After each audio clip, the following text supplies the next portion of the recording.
It is time for something good. The Salvation Army is known for those red kettles and ringing bells, but their impact stretches far beyond the holidays. That's right. The organization provides food, housing, and disaster relief year-round, helping families when they need it most. Joining us today is Major Anthony Barnes, General Secretary for the Salvation Army Southern California Division. Thank you for being here, sir. We appreciate all that you do. First off, talk to us about your story, like how you became who you are today. Oh, excellent. I was born and raised in Brooklyn, New York, and under some challenging circumstances, but through that developed some resilience. And I think that whole part of my story really drew me closer to the Salvation Army. I was able to be a part of helping others find resiliency and hope when it was needed. And the Salvation Army really is all about service. So what inspired you to join the Salvation Army? Well, you said it, service. For me, there's nothing better than just linking arm in arm with our neighbors in need, reminding them that there is hope ahead, and then providing a sense of hope through transformation. We don't just provide the hand up. We also walk with them through this challenge that they're going through the struggle, and letting them know that we're with them to the very end. Let's talk about some of those challenges, because I think we're all familiar with the Salvation Army, especially around the holidays, and we all love to give because we know it's going back to a good cause. But let's talk about the day-to-day that goes with the Salvation Army, and with changes to the food assistance program, ongoing homelessness that we see so much, unfortunately. What is the greatest need that you're focused on right now? Well, the greatest need that we're focusing on right now is meeting those basic human needs, those immediate needs. Food insecurity, as you mentioned. People are really struggling right now. They're hungry, and we want to make sure people have food on the tables. And then we're seeing some of our neighbors in need that have gone through extreme troubles and have no place to live. We want to make sure that they have a roof over their heads, but we don't stop there. We go from roof over the head to walking alongside of them with life skills classes and empowering them in a way to move forward.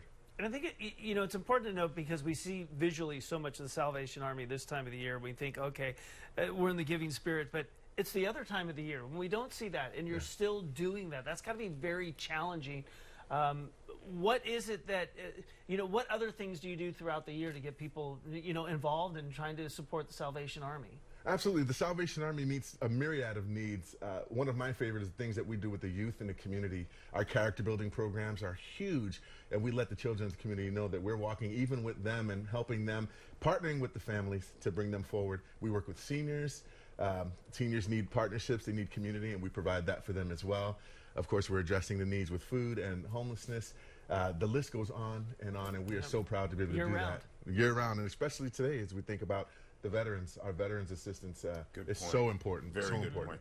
Before I get to my next question, can you kind of like put some buckets out there? Like, what are the buckets of help that you guys do, so that I can visualize how you've already talked about the food, but in general, give me the buckets that you guys work with. Right. So we go in the community that we exist. We work to identify what is the exact need and what is most important in that community. So some of those buckets, right now with homelessness, that's a huge one that we work with.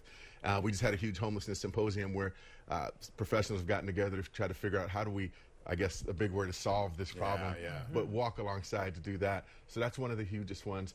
We look at individuals and families, so homeless prevention. How do we get people to a position where they don't even have to get to that stage? And we work with those families for all the needs that they have. So many classes, so many opportunities to walk alongside and empower and encourage. That's something that we get to do. One of the huge things that we talked about is that addressing food insecurity with our food pantries, and volunteers come to help us do that every day, and we're so thankful for that.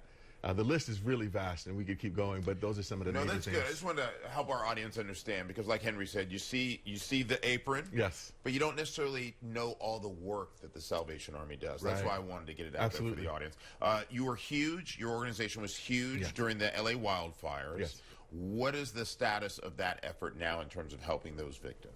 So in the beginning, everything was so visible and upfront, but the Salvation Army is still there. We have case managers showing up to work right now that are working with the families that have suffered from those wildfires, making sure that to our best ability, we help them become whole again. And so we're doing case management. We have the funds that are set aside to help them meet their specific needs. There were losses of all kinds that took place, whether it was clothing, being housed again, vehicles, computers for kids who were in school that have homework to do, all the supplies, and the list continues to go on. And so our case managers are working diligently, daily, for this long-term recovery, and we'll continue to be there until each person said, we feel satisfied. So great to hear. And tell us about an event that you have that's coming up that is free. It's open to the public. Tell us about it. So exciting. So with this time of year, we have our Red Kettle Kickoff taking place at the original Farmers Market on the 19th at 6 p.m. We'd love to see you there if you have the opportunity. And it's a free event. There's going to be music and games and food and snacks, hot chocolate. And we're just going to be educating people about what's happening for the holidays and how not only do we help others, but how others can help get involved to be part of that service team. Southern California is so big, so some who would love to help out and be there may not be able to. And we know we can contribute when we see the red kettle and, you know, the bell going off, right? There it is. But how can people, I mean, I would imagine it's very easy for people probably just to log online, or how are ways, there's the scan, you scan the code right there, I'm sure that's one of them, but how are ways that people that may not be able to make a specific event can help out? Absolutely. I think volunteerism is one of the huge ways, the huge help that we need, and especially with this time of year with the kettles and the bell, so people can go on to registertoring.com and sign up for a shift. We have shifts for all day long, roughly from 9 in the morning till 7 at night, where people can ring that bell and become part of the holiday spirit. People can also volunteer at our food pantries. We need a lot of assistance there.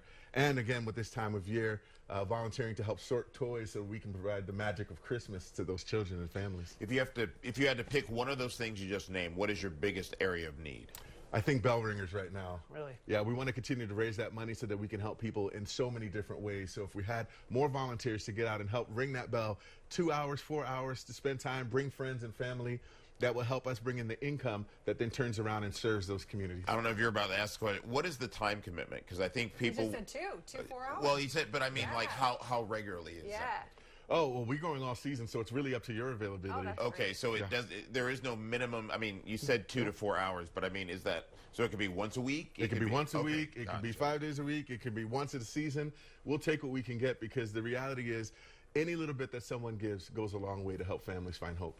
One quick question, and I think I saw the answer in the video that we just ran, because you're talking about asking people to volunteer. I think this is a great opportunity to get younger kids involved, because especially those that are fortunate to know what is out there and how they can give back. When you volunteer, are there opportunities to maybe bring some younger, minors with you to help volunteer, to open them up to basically the Salvation Army and to give back? Absolutely, and that's how I got started. I brought my children. My son, as young as 6 months old, was in the stroller while I was out there ringing the bell with my wife.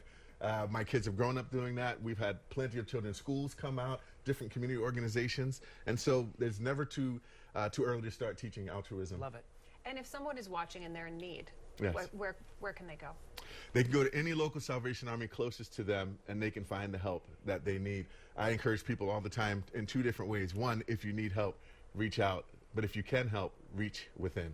Oh, like it. That is a good one. Yep. That's a good one. Thank you so much Thank for you. your time. Remember, if you want to ring in the holidays with the Salvation Army, their annual kettle kickoff is happening Tuesday, November 19th. That's at the original Farmers Market in Los Angeles. It's a free event. Everyone's invited. And if you'd like to help this holiday season, as we mentioned, volunteers are always needed. You can also... I was literally going to say how proud I was that you were waiting until I was done reading. Nope. Oh, no. Oh, you can join KTLA's team in our effort to raise funds.